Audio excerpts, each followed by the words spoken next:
His is a nation in which East meets West, a crucial member of the NATO alliance. He is staring down a menace at very close range.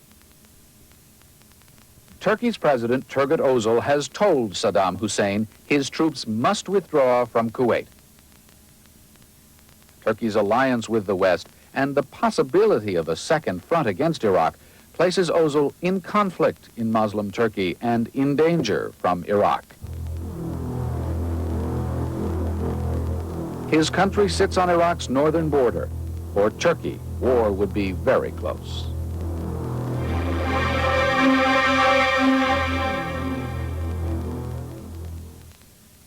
Mr. President, Hosni Mubarak, President Mubarak of Egypt, told us in an interview that he found it shocking what took place in Geneva, and he now feels that the UN resolutions for Iraq to get out of Kuwait will have to be implemented by force. Do you agree with that? I agree in general. I mean, I say the condition of war or probability of the war is up to 80%. There is only 20% chance war should be averted. With one condition, probably it will be higher if U.S. Congress support the President Bush overwhelmingly, then there is higher probability that war will be averted. How closely is what Congress is doing in this country, in Washington, being watched in your part of the world? I think there is a cultural difference between East and West. I have been in the United States almost 5 years. I know your manners. But probably in our society, many people doesn't know your manners. You discuss everything. I look at CNN, and there are positive, negative, or different opinions. This could be discussed in a democratic society, but there is a result, this or that. You come a conclusion at the end of it. But in the Eastern societies, this is not understood very well. When you have point of differences, they think you are not going to war. You are not going to make any move because there are objections in the society. Because in Iraq there is no objection. Nobody can speak against the Saddam Hussein's wish. How much optimism do you have for the mission to be undertaken by UN Secretary General Perez de Cuellar? What can and should he say in Baghdad? Let me tell you, I don't think he will be in a position to negotiate on the United Nations Security Council decisions. You see, these decisions cannot be negotiated by the UN Secretary General. I don't think there is a UN Security Council decision authorizing Secretary General that you can negotiate that. I don't think so.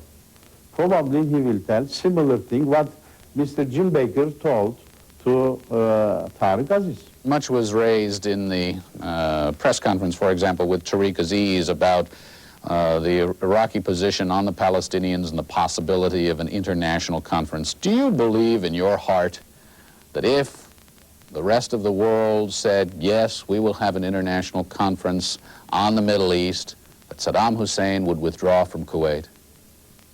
I am not very sure, because the question right here is not the first of all, if Iraqis should openly told that we invaded Kuwait because of the Palestinian situation, maybe they would be right. But this has added later on, much later on. The invasion of Kuwait is not related to the Palestinian question. Everybody should know this. Now, but on the other hand, what I say, the world has to find a solution of the Palestinian question or Arab-Israeli conflict. Whether Saddam Hussein pulls out of Kuwait or he doesn't pull out of Kuwait. This is a separate subject, and it should be dealt after the crisis. But you say that if the decision to withdraw from Kuwait is going to be made, it's going to be made in Baghdad, presumably by Saddam Hussein himself. If he wants a face-saving way out, and if that face-saving way out is an international conference on the Middle East, should Turkey, should the United States, should the anti-Iraq coalition go along with that? I think, generally speaking, we are after an international conference, but this should not be related to the withdrawal from Kuwait. I don't think, yes, Mr. Saddam Hussein should not be rewarded for that. Mr. President, in Geneva, Tariq Aziz said that if there is war, Iraq absolutely will attack Israel. Israel says if they're attacked, they absolutely will respond. Do you think that if Israel is drawn into this conflict, that it will shatter the anti-Iraq coalition? Only let me tell you, if what way Iraq will attack to Israel, there is a possibility of ground attack. I don't think so. This is not possible. The other type of attack by airplanes, I don't think so. Israel Air Force can easily defend. The only attack is remain with missiles. This could be done. How much harm is going to make one or two missile attack? It will draw completely the Israel to the war, or Israel is going to move with all his forces available. Maybe retaliation will be from the Air Force or by missiles.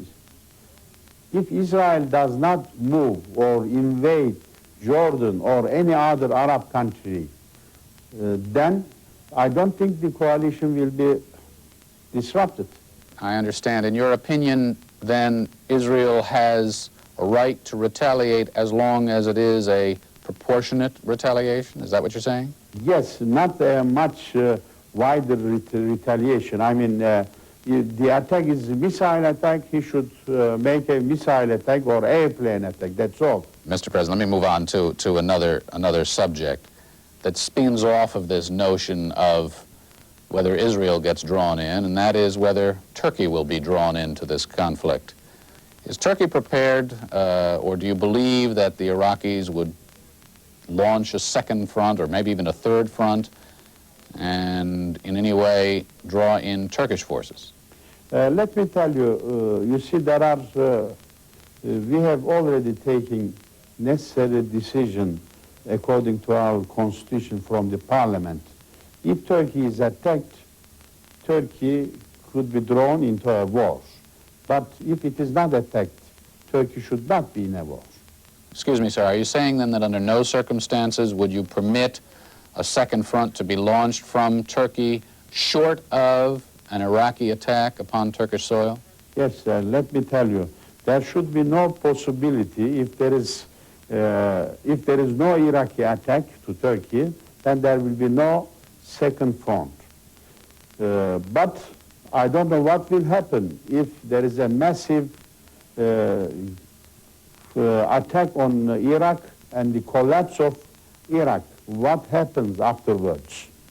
If we do not want to see that total territory of Iraq should be conserved. There is the concern that if there is a diplomatic way found out of this, that leaves Saddam Hussein intact, it leaves his military as strong as ever. The threat remains, and in some way he may be politically emboldened. Is there just as great a threat in the long run to a diplomatic solution? There is also, if he stays in power, there is also possibility of a danger, because let me tell you, especially after he gets some reward, then he will command most of the Arab countries. And that means also he is somewhat controlling the oil resources.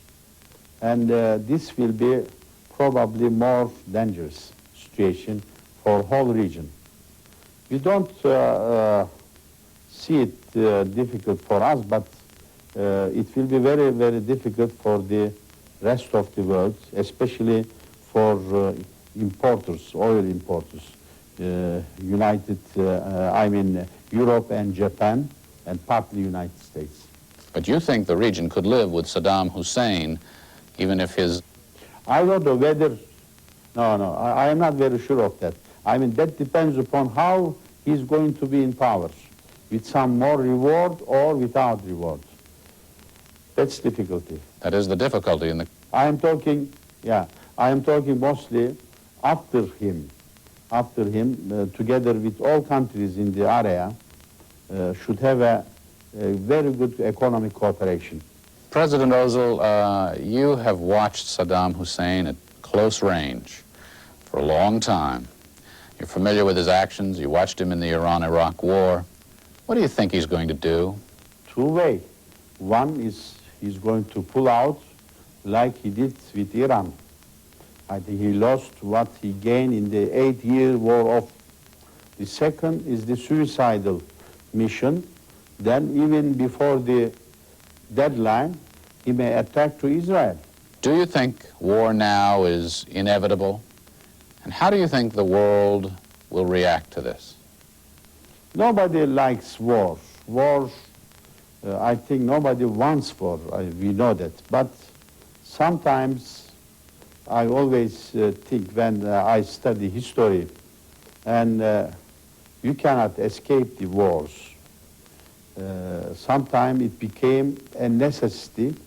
Otherwise, if you do not make correction, then you may end up with much bigger wars. It sounds like you're arguing in favor of one now. Yeah, it may be. Saturday night on CNN, we'll continue our series of interviews with prominent world officials. We'll talk